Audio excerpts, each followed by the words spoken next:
Welcome to JAMA Plus AI Conversations. I'm Dr. Roy Perlis, Editor-in-Chief of JAMA Plus AI and today's host. My guest today is Dr. Cornelius James. He's a clinical assistant professor of internal medicine, pediatrics, and learning health sciences at the University of Michigan. Welcome, Dr. James. Thank you very much. I appreciate the introduction, Roy, and I'm excited to be here and speak with you today. Well, we appreciate you joining us. I want to talk today mostly about your recent paper in JAMA Network Open called Use of Digital Health Technology by U.S. Adults. And I think we probably should start with some definitions. So what do you mean by digital health technology?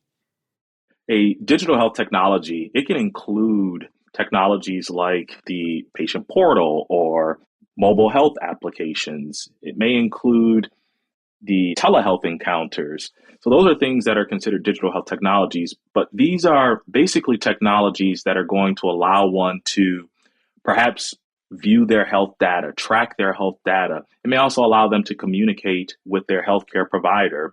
So that's essentially what we describe as digital health technology, but we also want to be aware that there are lots of different terminologies or definitions out there for what digital health technology is. Got it. And what you found was that 4 out of 5 of the older adults you surveyed do use digital health technologies. I'm curious, was this higher or lower or about what you expected going in?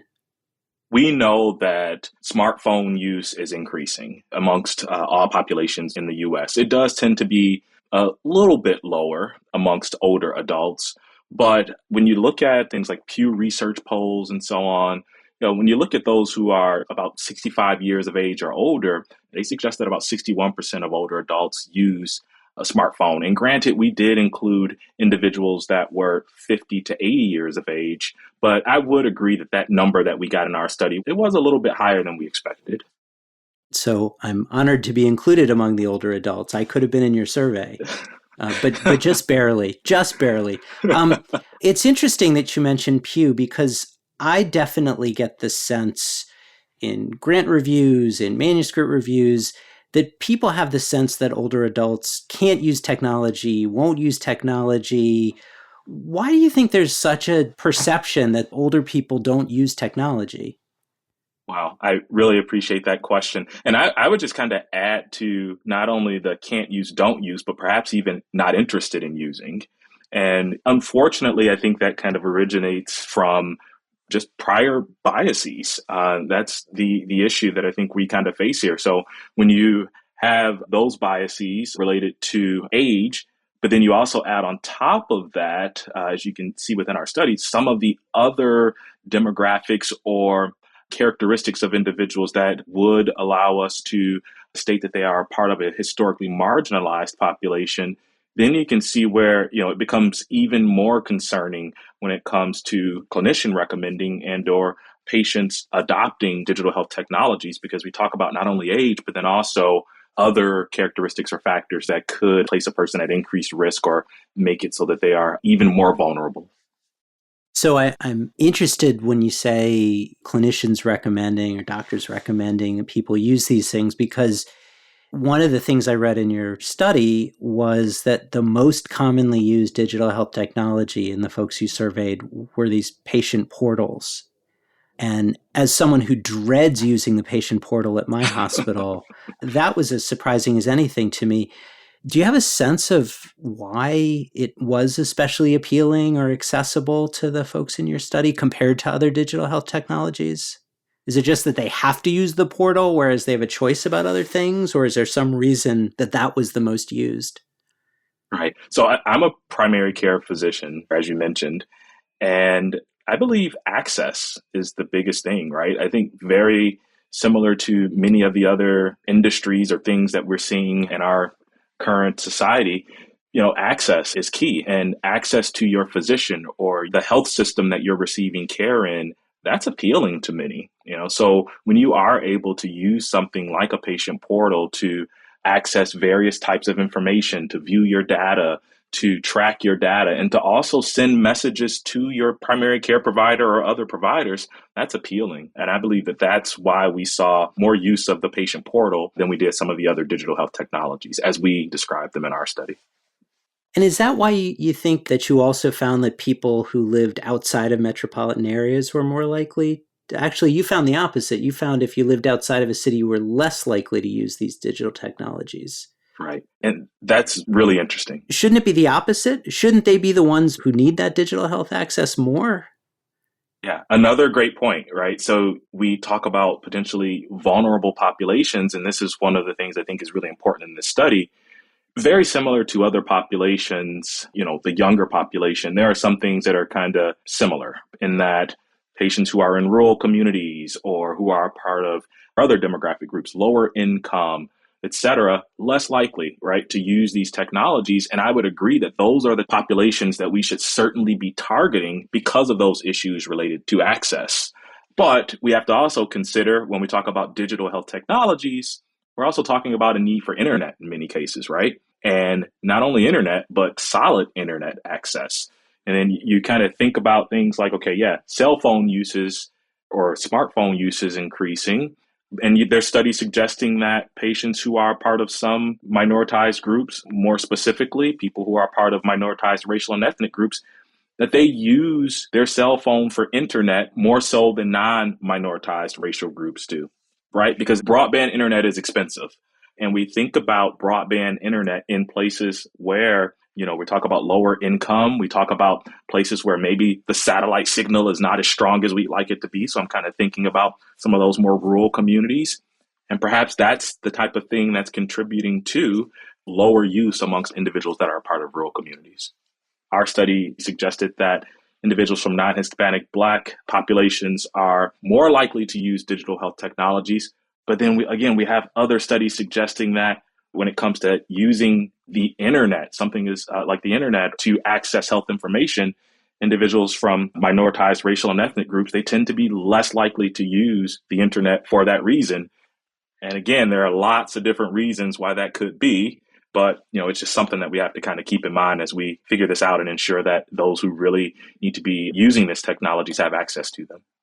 What do you make of the fact that in your study, non Hispanic Black individuals were more likely to use digital health technology? Because that seemed to me to be maybe pointing an interesting opportunity, right? So much of the time it's, this group uses it less than others. Why do you think you saw the opposite here? So that's a great question as well. And I would honestly say it was one of the more surprising results from our study. I mentioned in the paper, perhaps it's related to medical mistrust. That's a reality that I think we have to acknowledge, be aware of, that perhaps there's that lack of trust where, because of that lack of trust, there's more comfort with accessing health information, communicating with healthcare providers via these methods, meaning using digital health technologies, and not only communicating, but also using other digital health technologies, mobile health applications, and so on, as opposed to directly engaging with the health system. So those are things, it's something that I think we're going to have to kind of think about. I think it's great that non-Hispanic Black patients are using these technologies. It's wonderful. But I think it is going to also be important for us to kind of think about the why. The other question that we have to ask is kind of whether or not this is related to an access issue, right? So we talk about using a smartphone and using a computer and so on to access data and to use that data for health purposes and to communicate. But it's difficult for some patients to, get in the car, travel to their healthcare provider, spend the time that they have to spend within the healthcare provider's office, while there's other things going on in life that could present some challenges. And then after that, implement the plan that was developed or that the patient and the healthcare provider hopefully came up with together to ensure better health for the patient. So lots of different reasons, but those are some things I think we just have to kind of consider as we look at the results of this paper. So I have to say, I tend to be sort of a tech skeptic, but that seems like great news, right? I mean, if groups that don't tend to trust the health system or don't tend to have as easy a time accessing the health system are actually using technology in a way that can build trust or that can make it more accessible, that seems like potentially very good news here. Absolutely. But the challenge that I see with that is we want it to be kind of a yes and. or we want it to be additive, right? In that there is the trust between the primary care physician, because I do believe that there are instances where an in-person visit is absolutely necessary, where a phone call even and communicating and hearing a person's voice or hearing the empathy, the compassion, maybe a touch from the physician, things like that will remain essential.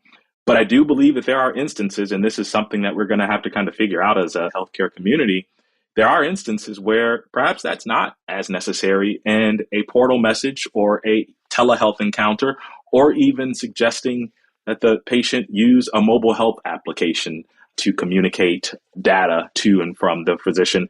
We have to kind of figure out when that's going to be most helpful or most efficacious or most effective versus when it is truly necessary for that patient and clinician to be either face to face or on a phone call together, kind of talking through things. And that's where, again, I think addressing that potential mistrust and those issues related to access are going to allow us to ensure that when necessary, patients from minoritized communities or historically marginalized communities do feel comfortable accessing those healthcare providers when necessary. That's such a great point. I want to put you on the spot for a minute here. You mentioned a little earlier your primary care doc, so you presumably have to talk with your patients about using technology and about accessing their information. How do you have that conversation? Do you have that conversation? Do you talk to people about the portal and how to use it? Do you recommend other kinds of tools? Like, what's your strategy, especially with older adults? It's interesting that you say that, because one of the things that I've gotten into the habit of, and this is older or younger adults, is do you use the portal, right? It's key for me not to assume that a person does or does not use the portal. In our electronic health record, I can look in there and I can determine whether or not a person is signed up to use the portal. But asking whether or not a person is interested in using it, if they've used it, and then from there determining whether or not, because maybe they're interested in using it, but they just don't know how. But trying to ensure that we have people that are in place, and we do have people that are very comfortable with assisting our patients with getting set up with the portal, but ensuring that we have that opportunity to do that. And I know that that's not the case for everyone, and that we have people that can kind of help patients to get set up with the portal. But I think the biggest thing is not assuming, but instead asking a question, regardless of age or any other demographic, but asking whether or not there's an interest. And if there is an interest, what's the next step from there? Do you feel comfortable using it independently? And if not, what can we do to help you with that? And of course, all of this in a 15-minute visit, right? Yeah. And I should also say, it's not just the patient portal, but it's all technologies, right? Just trying to, regardless of who a person is, as we know, being as individualistic as possible when it comes to determining whether or not a specific treatment or a technology or a test or whatever it is going to be most beneficial for a patient. Speaking of being most beneficial for a patient, since this is JAMA plus AI, I can't resist. I have to ask you one AI specific question, which is there a way in which you think as AI becomes more a part of our health systems, it will become easier for older adults to use digital health technology? So are we heading in the right direction as AI becomes more widespread? I'm not sure if you know, but I spend a lot of my time doing some work in the AI space, lots around education and preparing clinicians to actually use these technologies. So I can talk about this for a very long time, but I'm currently working on another study, and it's a mixed method study involving semi-structured interviews. And most of the patients that I'm interviewing are old, and this is a small sample, but you would be surprised by how many patients are using digital health technologies, and how often I've heard older adults say, I'm using Chat GPT. So I believe that those technologies are going to become ubiquitous across the board. We're going to see older adults, younger adults. We're going to see so many people using these technologies because they're going to become, industry has become, clearly we know that they are further ahead when it comes to use of AI-based technologies for various reasons. And I would say the healthcare sector is generally behind for good reason, given the stakes that we tend to practice under. But increasingly, I believe that these technologies are going to become much easier to use for individuals across the board, regardless of age and other demographics or characteristics. I think it's just going to become a partner in many respects, meaning artificial intelligence, in that both patients and clinicians will view these technologies as collaborators in many ways when it comes to their healthcare. Some of the challenges that kind of lie ahead is, I'm sure you have direct to consumer AI based technologies. And as the clinician, I kind of view that as very similar to over the counter medications, that we have to be kind of thinking about how we start to guide our patients in their use of these technologies that is going to, or that is occurring without our knowledge, and that could be providing healthcare information. So navigating that world will be tricky, but I believe that ultimately, if we get to the place that I believe we can get to, I think it's going to be helpful for both patient and clinician. Wow, you're almost making me optimistic in spite of myself. We'll have to have you back on the show when that study comes out. In the meantime, I'm Dr. Roy Perlis, and I've been speaking with Dr. Cornelius James from the University of Michigan about older adults and their use of digital health technology. You can find a link to the article in this episode's description. To follow this and other JAMA Network podcasts, please visit us online at jamanetworkaudio.com or search for JAMA Network wherever you get your podcasts. This episode was produced by Daniel Morrow at the JAMA Network. Thanks for joining us. This content is protected by copyright by the American Medical Association with all rights reserved, including those for text and data mining, AI training, and similar technologies.